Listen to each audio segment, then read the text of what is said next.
Today's date is the 14th of January 2020, and I'm talking to Chris Williams, who has a shop here in Longford. Before we start off with how you got here, like, where do you come from, if you don't mind me asking? I was born in Lisburn in County Antrim, and at the age of 8 my father took us to Malaysia, where he was a civil engineer, and I stayed there for 2 years. I was the only white boy in the local school. They called me Orang Putih, which means white man. This was before the era of political correctness. Okay. Coming back with my father, I decided to buy a house in Belfast, and that was 1968. Had you finished school at this point, or? I'd finished, well, I was only 10, so Okay. I finished A couple of years. done a couple of school years, and then went to school in Belfast. And in 1974 my father decided he had enough of bringing his children up in Belfast as it was then, Yeah. and we went to Hong Kong, where I joined a school full of English kids at the age of 16, and they couldn't understand anything I said with my Belfast accent, so I started to speak like this, and now nobody knows where I come from. So I stayed on in Hong Kong for 16 years. I worked in the clothing business, and in actual fact, one of my very first customers, my first customer that I was given responsibility for, was Pennies, which was today quite strange because my shop is just across the car park from Pennies. Yeah. And then I stayed on in the clothing business for quite a while, and also worked in the windsurfing industry, because it's also a kind of cut and sewn industry, making the sales. And then I went to Singapore for 2 years, where I continued to work in the clothing business. And after Singapore I came back to Hong Kong for a brief while, and I was sitting in the pub talking to an old friend, and I was saying I'd been up to Beijing for a holiday. I had travelled in China in the early 80s as well, and I was up in Beijing, and they said you can just feel in the air that the business boom is coming, and they said, why don't you go and start our office up there? So I went to Beijing with a suitcase in one hand and a very early laptop in the other hand in 1992, and I opened a company supplying kitchen utensils to 5-star hotels. Wow. When they opened. So much even. Over the years I supplied several hundred 5-star hotels with their kitchen utensils when they opened. My dad died and left me some money. I came back to Ireland and I studied psychotherapy for a while. I did a very basic course in Derry. I'd always been interested in that, and it was a kind of a fulfillment thing. And then I headed over to Scotland, to Strathclyde University, to do a postgraduate diploma in psychotherapy. And I worked at that for a while in Northern Ireland and so on. And then I headed over to China. I was invited by the company that had started in '92 to go back again and run their Beijing office, so I did. And I arrived in China on the 1st of May 2010, and very shortly afterwards I wandered into a tea shop, because I'd always been interested in the Chinese tea for many years. Indeed, I was on UTV Live doing the Chinese tea ceremony in around 2001 or 2002. And I wandered into this tea shop in Beijing, and it was run by a lady. There had been a little story in a local newspaper about it, and on a public holiday I had nothing to do, so I went down to the tea shop and I saw this lady. And long story short, I liked her, and I went back every day, and now she's my wife. And we opened a Chinese supermarket here in Longford. We had a baby boy in Beijing, and mainly due to the pollution in Beijing, which a lot of people know about, we realised that we would have to go. I've held an actual Irish passport for over 30 years, and the Republic seemed like the best bet in view of a couple of things going on north of the border and to do with Brexit.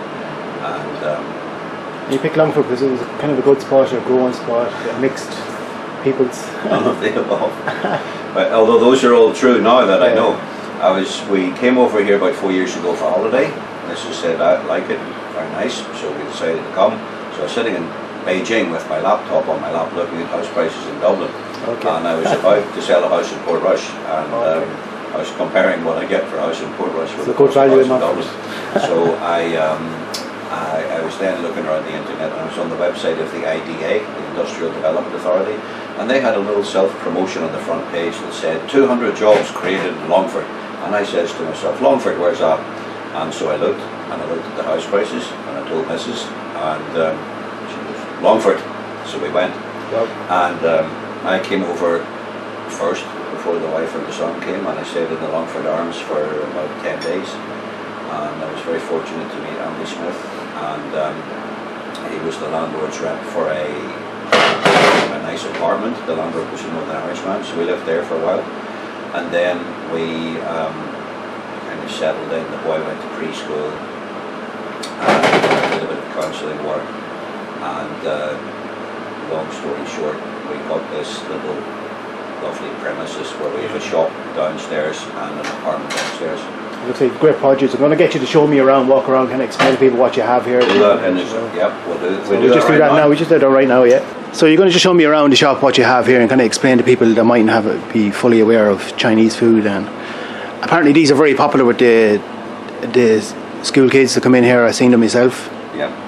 You've all the types. Boys come in from the colleges, and the ladies come in from the convent, and this is a great snack for them. We sell these for €2, and we add the hot water, and if you wait for about, if you've got patience to wait for about 4 or 5 minutes, you get a very delicious snack. We provide a little plastic fork, but we also provide disposable chopsticks, and a lot of the kids have actually taken it upon themselves to learn how to use chopsticks. I've seen that, yeah. Which is great. These are sort of Korean snacks, and it beats me how they know it, but all of the kids happen to know these things, and they think that they're marvellous and they can't get them anywhere else, and they love them. So it's not just Chinese, it's all Asian it's food. Asian, Yeah. it's mainly Chinese, but there's Asian there is stuff as Asian. well, and this section is mainly where the school kids will come in and pick their things. Down here, our first freezer is dumplings of various kinds. These can be steamed or they can also be fried. Dumplings. This is the lovely Vietnamese rice paper. If you want to make those kind of Vietnamese spring rolls, you can either cook it or you can just roll up the things, and then they're so transparent you can see what's inside. These are various kinds of, this is the spring roll pastry if you want to make your own spring rolls. We also have lovely pancakes, which you can just flip them over after about 1 minute each side. Spring onion, they're savoury pancakes, they're not sweet pancakes. Here we have various kinds of spring rolls, samosas, and so on, again, fry. This whole freezer is seafood. All kinds of people are coming here, all kinds of Asian people are coming here, Filipino people, Japanese people, Chinese people, overseas Chinese from various countries like Malaysia, Thailand, whatever, Singapore. And so there's all kinds of seafood here that you could possibly want. Our extensive cup noodles array extends right down to here. Here begins some Chinese cooking spices.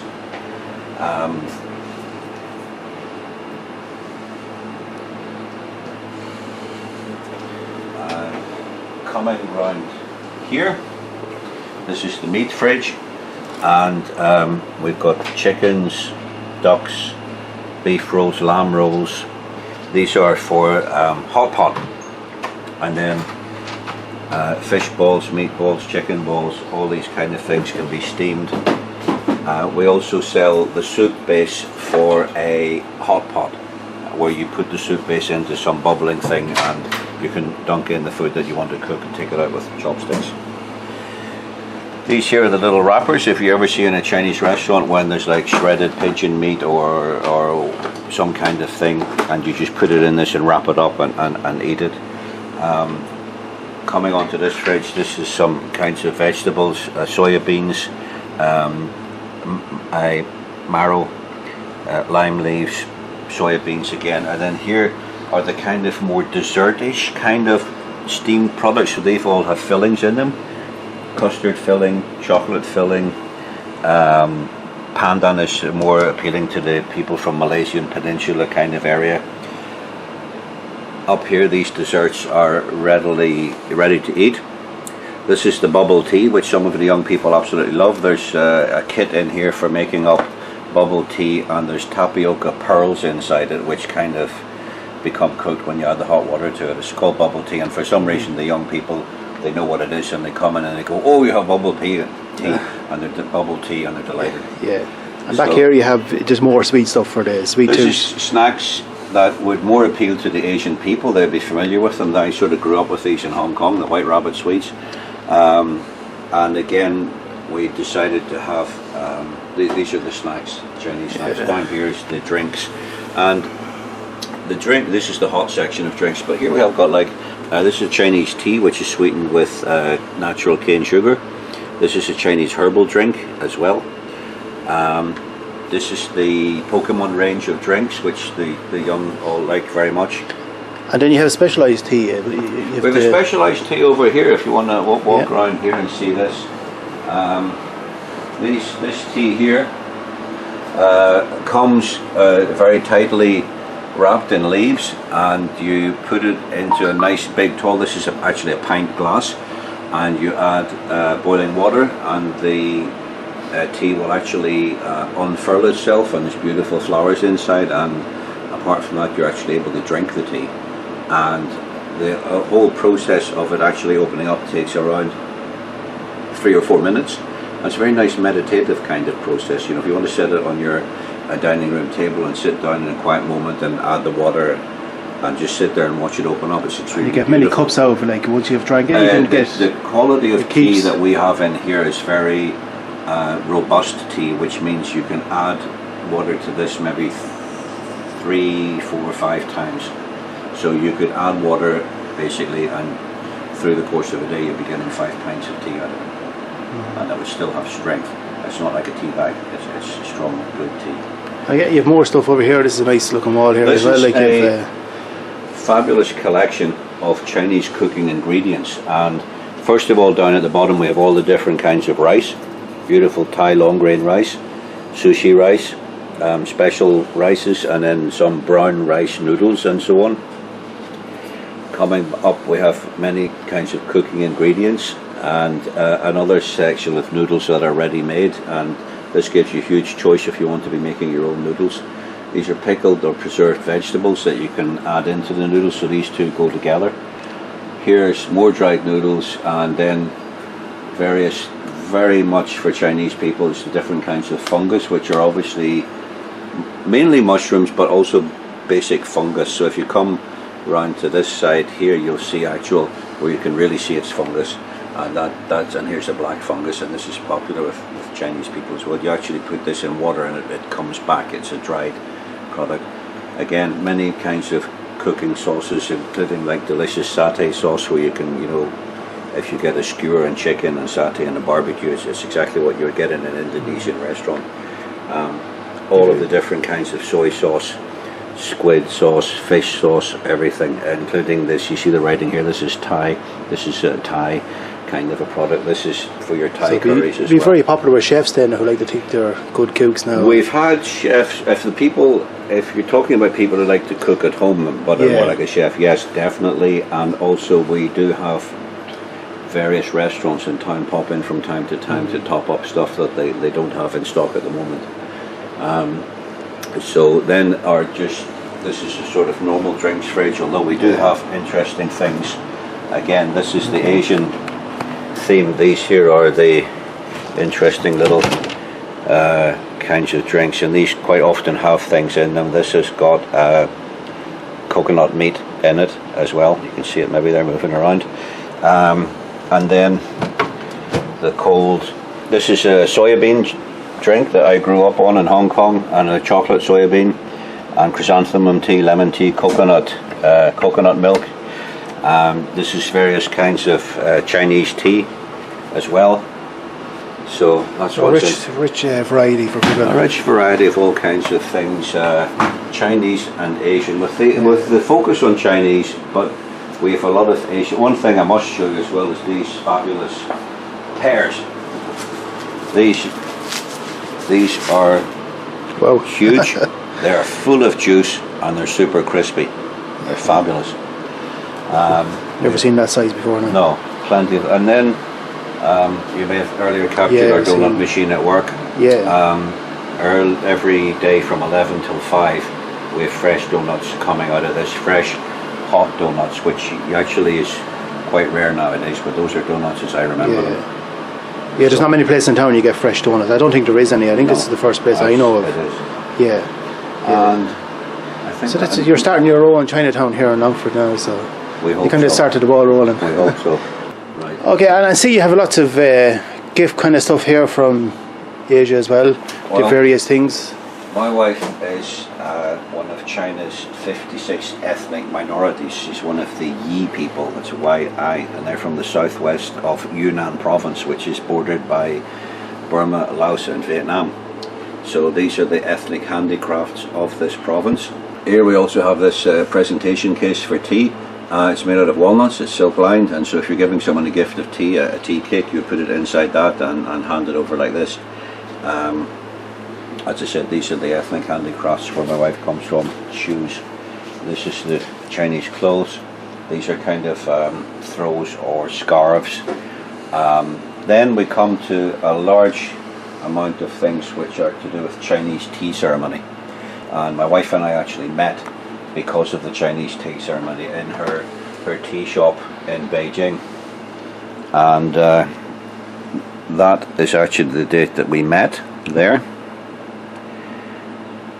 And that's my name, and this was made for me by one of the masters in Yixing who makes Chinese teapots by hand.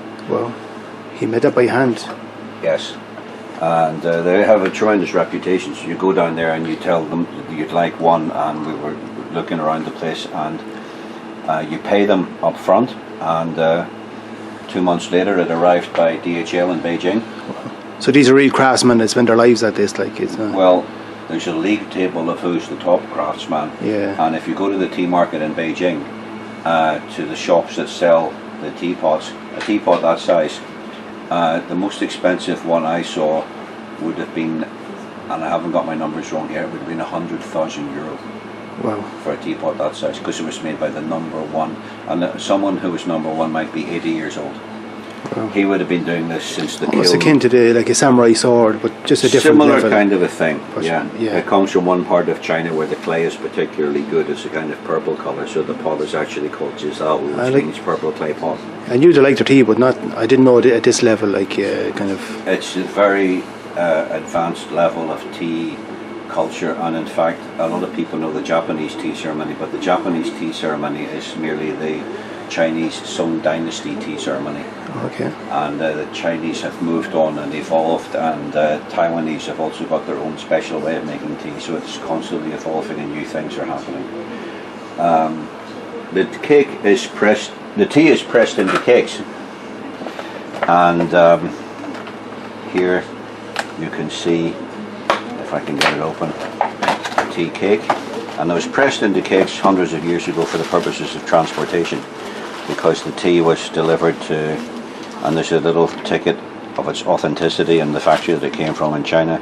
So that's a cake of pu'er tea, P-U''EHR, pu'er tea, and it was pressed into this for transportation. It was carried by hand back up to Tibet, for example, a road called the Tea Horse Road, because horses came down for the Chinese cavalry from the Tibetans, and the Chinese paid for the horses with tea that went up the road, so it was called the Tea Horse Road. Wow. I can see a typical old Chinese scene here now as well. With the, what game is that? It's some kind of Chinese checkers, I think it's called. And so different gift ideas now for people if the... We intend to different history behind it. Bring the tea ceremony to Longford fairly soon. We just have to get actually to install another bathroom to satisfy hygiene. This is my table. It's a Qing Dynasty table. It's 300 years old. I brought it back from Beijing, and we'll be using this when we're ready to go. I have 4 chairs that match it, which are upstairs. And, can't really see that. I presume like it's a very formal.